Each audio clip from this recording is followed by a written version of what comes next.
Tonight, the reaction to record high spending after record high revenue. This was a bad day for municipalities, and it's a bad day for Ontarians looking for affordable housing. Supportive housing for $48 million. That's going to support thousands of people who are suffering homelessness. We break down what the Ford government is doing with all that money, who's happy and who's not. Plus, I think with all these buildings around, it's very hard to go on dog walks and stuff like that. What can $160 million get you? Toronto updates its massive spending plan to revitalize the waterfront, the projects they hope you'll love. And this behavior is very out of character for Daniel. The hunt for a Richmond Hill man seen walking out of a home explosion and fire, never to be seen again. We'll bring you the latest on his mysterious disappearance and the fire marshal's investigation into the blaze. Good evening, I'm Chris Glover. Thanks for joining us on a busy Thursday night. It is budget day in Ontario, and Doug Ford's team has dropped the most expensive spending package for an Ontario government ever. Billions is going to hospitals, highways, and tax breaks for businesses, but some are critical. Not enough is going to cities, schools, and average earners. We'll get to our Queen's Park reporter, our senior Queen's Park reporter, Mike Crawley, in a moment for the big picture. But first, though, let's kick things off with Dale Manukduk. He is live tonight at City Hall, tracking fresh reaction to what Toronto's getting in the budget. So, Dale, what are you hearing? Well, Chris, I'm hearing that the budget is like Christmas morning for some, with lots of gifts to unwrap, and unfortunately New Year's Eve for others, really disappointing and rarely meets expectations. Look, with a $1.5 billion budget shortfall, you can imagine that many people at City Hall were anxiously awaiting the provincial budget release, and Premier Doug Ford's spending plan drew mixed reaction from some, not just who sit in chambers, but also from people who work, live, and learn here. We drive straight through Durham region. Finance Minister Peter Bethlenfalvy's budget came complete with a trip through the GTA and jokes. Drake can call Toronto the Six. I think we can call Pickering the Pick. While that drew a few giggles, Toronto's $1.5 billion budget gap is no laughing matter. The city has been looking to the feds and province for help. Though it wasn't mentioned in the budget, our conversations with them over the last couple of years has suggested that money could come outside of the budget process. So we're continuing to be positive. Not good enough for one councillor, soon to be mayoral candidate. The former mayor's approach of just going along to get along with Doug Ford did not result in Toronto being in a better financial situation. However, the province didn't leave the city empty-handed. There's tens of millions of dollars more coming to us today than weren't there yesterday. Big ticket from our perspective, supportive housing for $48 million. That's going to support thousands of people who are suffering homelessness. But overall, in the province's economic outlook, the number of annual housing starts dropped from more than 96,000 last year to an expected 80,000 this year, and similar figures for the three to follow. This was a bad day for municipalities, and it's a bad day for Ontarians looking for affordable housing. The government has put a lot of its emphasis on boosting housing starts in order to, and housing completions in order to ultimately stabilize prices. The budget does not indicate any funding for the development fees that were slashed as part of Ontario's new housing plan. It also does not have the targeted transit funding advocates wanted. And already the service cuts that are coming on Monday, impact people in areas where they take more transit than the average Torontonian. The average Torontonian was largely left out of this budget, with huge investments going to business. You help business, you help the people that work for business. While no checks are being written to Ontarians during a cost of living crisis, there's at least one program that could save people hundreds of dollars, like a fare integration system between GO Transit and municipal systems. There'll have to be a fair bit of subsidization of the transit systems, a single fare system, but that's going to make a big difference to people and the quality of their lives if they can move around the region.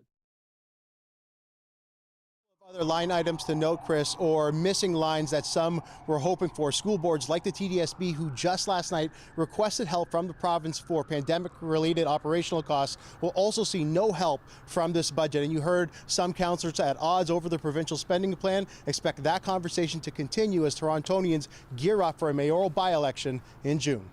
Dale Manukduk reporting live for us tonight at City Hall. Thank you, Dale. Time now to take a broader look at the budget with that record high spending from that record high revenue. And our senior reporter at Queen's Park, Mike Crawley, has more on who benefits the most. Well, this is a budget that is pretty friendly to the corporate sector. The Ford government is touting that its measures will save businesses this year alone some $8 billion, and that's mostly through tax breaks. As for one of this government's favorite mantras of putting money back in people's pockets, there's next to nothing new here. The Premier and his finance minister are proposing to spend more this year than any Ontario government in history. This plan is our blueprint for building a strong province during a time of economic challenges and change. The budget is about as close to balanced as it gets, with both spending and revenues topping the $200 billion mark. We are showing it is possible to balance a budget while investing more in housing, more in highways, more in transit. The budget is balanced largely thanks to money pouring into provincial coffers. Personal income tax revenue jumped $12 billion in just 2 years, but for ordinary workers, no new income tax break today. We've been there in the past, we continue to be there, and will continue to support the many people in our communities. There is, however, a big tax break coming for businesses. Ontario's corporate income tax rate is 11.5%, but if you're a small business, it's just 3.2%. And the Ford government will allow more companies to benefit from that lower rate. Right now, only businesses that have less than $10 million in capital are eligible. The government is expanding that to businesses worth up to $50 million. With this budget, we are seeing a government make choices that benefit a select few, very well-connected people at the expense of everyone else. The budget does expand the province's gain income supplement so that another 100,000 low-income seniors will benefit. There's a 4% increase to hospital funding and an extra $72 million to do surgeries outside of hospitals, including in private clinics. But nothing new for cash-strapped municipalities. With regard to cities like Toronto, but right across the province, we continue to do historic investments in infrastructure. With a new mandate and 3 years till they have to face voters again, the government could have used this budget to make politically unpopular moves. Serious times call for a serious budget. Mr. Speaker, this is a serious budget. But with so much revenue, the finance minister didn't actually have to get all that serious about restraint. The government has also set aside nearly $5 billion in contingency and reserve funds. So that means if the economy tanks or they have to give higher wage increases to public sector workers, the government does have some room to maneuver. Mike Crawley, CBC News, Toronto. Another line item in the budget is the expansion of prescribing powers for pharmacists. Starting this fall, you'll be able to get over-the-counter treatment for things like acne, canker sores, yeast infections, plus nausea and vomiting medications related to pregnancy. It comes 3 months after the province allowed pharmacists to start prescribing treatment for 13 other ailments. Now, those are just some of the biggest highlights, but budgets are, of course, very big and very important. So if you're interested in reading more about what's in the spending plan and what's not, head to our website, cbc.ca/Toronto. Now, though, on to other news, and Toronto's waterfront is getting some love. A massive heart-shaped pond is just one of the major projects down by the water, and the city gave an update on its revitalization plans for the area today. Talia Ricci highlights what'll be ready for the summer. The sights and sounds of warmer days at the waterfront aren't too far off, and this year there will be new places to visit. This is Love Park, so it's at the corner of Queens and York where there used to be a pretty large exit ramp. This is a park that the neighborhood is very excited about. It's going to be a massive heart-shaped pond, and then it has like a love theme overall. Local residents and businesses love it already. With all these buildings around, it's very hard to go on dog walks and stuff like that. So having more green space, having people with dogs around, just having a better place to relax is definitely a more enjoyable aspect of this area. Well, one of the things that's really important here is building community. So having space where people can go and work and enjoy the area is really exciting. The city says Leslie Lookout Park and the One Young Community Recreation Centre will also be complete this year. It's all a part of a multi-year plan to build up and improve the central waterfront. More than $160 million was committed to the projects in the 2023 budget. Today, the city provided an update on the progress. Bathurst Quay revitalization projects totaling $8 million in the 2023 budget for a new waterfront park expected to be completed in 2024. Reese Street Park, which is expected to be ready in 2026. East Bayfront Community Recreation Center, estimated to be completed in 2025. The BIA looks forward to these improvements being enjoyed by visitors from all over. We know that about 1 in 10 visitors to the waterfront in the summer are coming from Scarborough. About 1 in 20 are coming from North York, 1 in 20 from Etobicoke. So we have to stress that these new parks, all the development along the waterfront most immediately benefits us here on the waterfront, but it is new recreation opportunities for people all across the city and the region. Talia Ricci, CBC News, Toronto. Even with those plans Talia was talking about still in progress, the waterfront is definitely looking beautiful tonight as we look live from our harbor camera. Let's head right over to Colette Kennedy now. Colette, you're tracking our changing weather picture.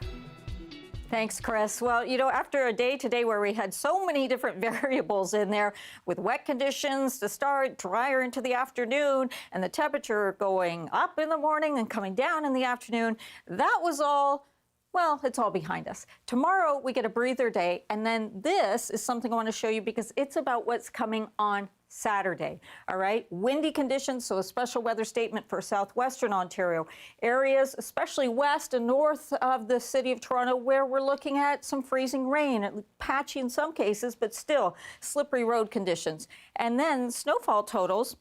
It's still going to be windy as well towards eastern and northeastern Ontario, but also adding there snow of 5 to 10 centimeters, in some cases closer to 15. So that's all to come Saturday. I'm going to go into way more detail on that coming up in the show, but just giving you an idea that this is why it looks so good as we go into Friday, because we have high pressure building in. There'll be some cloud in there, but some pretty bright skies in there as well before that system arrives overnight Saturday or Friday into Saturday into southwestern Ontario and then carrying on. -3 tonight, feeling like -7. 6 degrees, very close to seasonal for the high tomorrow. Yeah, tomorrow looks great. Thanks, Colette. U.S. President Joe Biden earlier tonight touching down in the nation's capital. It is Biden's first official trip to Canada since winning the presidency more than 2 years ago, and the first time in decades that a U.S. president will stay overnight in Canada. Ahead of 2 days of talks with Justin Trudeau, a senior government source tells CBC News that Canada and the U.S. have a new border agreement allowing the closure of a controversial gateway to Canada, Roxham Road. The source says, barring any unexpected last-minute surprises, it'll be announced by the leaders tomorrow. Hey, you remember Zellers? Well, as of today, the retailer is now officially back in business in Canada with the opening of a dozen stores in Ontario and Alberta. We caught up with some people here in Toronto who went to check it out. This is all so nice and bright and clean, and every shelf's just full of stuff, so it's exciting to just see Zellers back and check everything out again. The new Zellers are located in Hudson's Bay department stores, returning at a time of growing nostalgia for the brand and, of course, as consumers search for savings with inflation driving up costs. The company says it has plans to eventually open 25 locations across Canada and says there's even potential for standalone locations in the future. Zellers also launched a website today. We consider him to be a vulnerable person right now based on the information that we've received from his family. Coming up, police continue to probe an explosion and fire that gutted a home in Richmond Hill earlier this week while searching for a man who reportedly left just minutes after the blaze broke out. Plus, welcome back. A Richmond Hill man seen walking from a house fire after an explosion remains missing tonight. Police are on the hunt for him as the fire marshal continues to investigate the explosion that happened earlier this week. Greg Ross has the details. What little was left of this home on Deerwood Crescent in Richmond Hill was torn down this afternoon, just days after it was gutted by an explosion and fire. This man, who lives several houses away, says he felt the blast in his basement. You could feel it, like the basement shook a little. As the investigation into what caused the explosion continues, York Regional Police believe there is at least one person who may be able to shed some light. We had been advised that a person had been seen leaving the residence after the explosion and the fire. Our investigation has since revealed that the person who left the fire is believed to be Daniel Popov, and he's a resident of that house. Police say Popov is 21 years old and lived in the house with his parents and siblings. There was nobody else home at the time of the explosion. The other occupants have been found. They've been spoken to. His family's been spoken to, and they're all okay, and they're all accounted for. But Daniel hasn't been in contact with them since then. Neither the police or his family know where Daniel Popov is. Police say they have no reason to believe that he was injured in the explosion or the fire. They're appealing to the public for help finding him. We consider him to be a vulnerable person right now, based on the information that we've received from his family, who have indicated that this behavior is very out of character for Daniel. Firefighters working here on the scene tell us that a family dog managed to escape the home shortly after the explosion. It was a German Shepherd that was missing for about 12 hours. Approximately at midnight, the dog came back, and the dog was a bit confused and dazed. Firefighters say neighbors took the dog in and were eventually able to reunite him with the family. Greg Ross, CBC News, Richmond Hill. An update tonight on the case into the attack against Elnaz Hashtamiri. York Regional Police issuing 2 more arrest warrants in connection. 37-year-old Hashtamiri hasn't been seen since her kidnapping over a year ago. Ali Chiasson now with the search for the suspects. There are twin investigations happening in the search for Elnaz Hashtamiri. York Regional Police is probing a kidnapping attempt back in December of 2021, when she was ambushed and assaulted in a parking garage. A bystander stepped in before they could take her. Over the last few months, investigators have made several arrests. Today, York Regional Police announced the warrants for 2 more. Jaspreet Singh, regularly a resident of Delta, British Columbia, and Sukhpreet Singh of Mississauga, Ontario, are both currently wanted for aggravated assault and conspiracy to commit an indictable offense.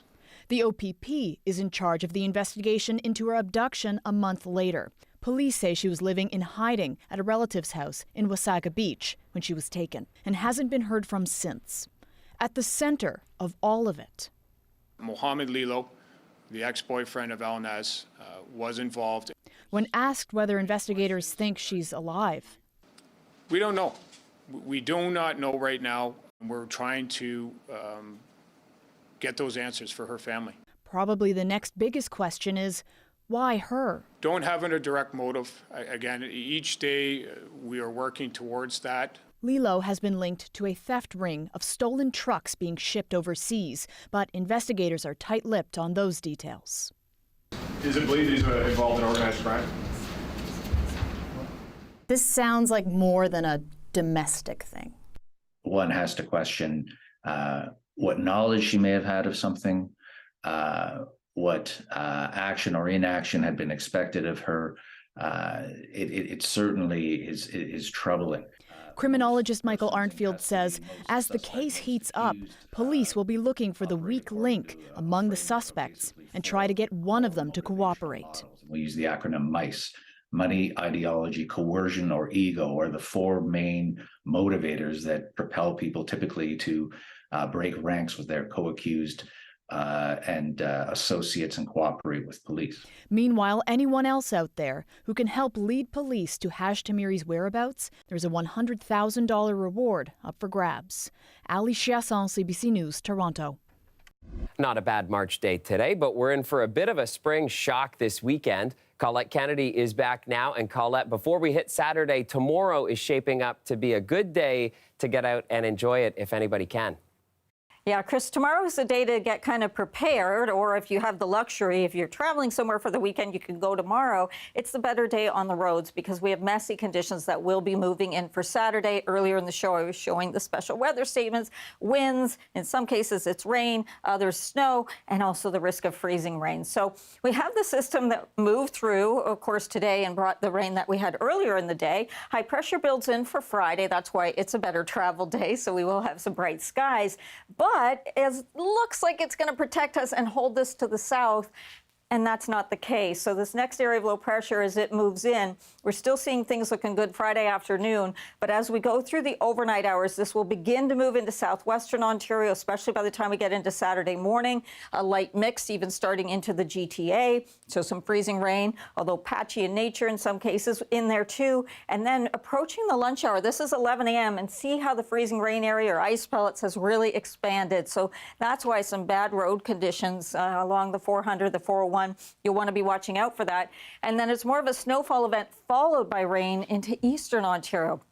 By the way, for the GTA, it does become a rain event as the temperature rises. In fact, it'll keep rising into Saturday evening. Then on the backside, anything that's left, temperatures will be cool enough that we would get into some wet flurries. But it really looks like the accumulations are into eastern Ontario or further up to the northeast. Now, these may be a little bit lean for the accumulations at this point that this model is giving into cottage country, so I do caution you. But if there's more freezing rain, then that would be less snow accumulation there. Tonight, your temperatures, London at -4 and 0 for Windsor. The wind's getting lighter, and so not so much of a wind chill factor there. We will, however, have to add one in for the Golden Horseshoe, feeling like -5 to -7 with these overnight lows. And then on Friday, there we are with that nice day. Saturday, not quite the case. Mixing, turning over to rain. This is the afternoon temperature. It'll keep going up to about 8 or 9 in the evening. And then Sunday, Monday, okay, we'll get a chance to recuperate after Saturday. All right, sounds good. Thanks, Colette. And finally tonight, we're taking you south to Washington, where the annual explosion of cherry blossoms is on full display. The blooms are a little early this year due to a mild winter, and the U.S. National Park Service says they hit their peak in the U.S. Capitol this week. D.C. has thousands of cherry trees of 12 different varieties. The original trees, just like here in Toronto, were initially a gift from Japan. And hang in there, our cherry blossom season is still a couple months away. But that is our show for you tonight. Thank you so much for watching. Mariville Tarouk has your next local newscast tomorrow at 6, and I'll see you back here tomorrow night at 11. Have a great night.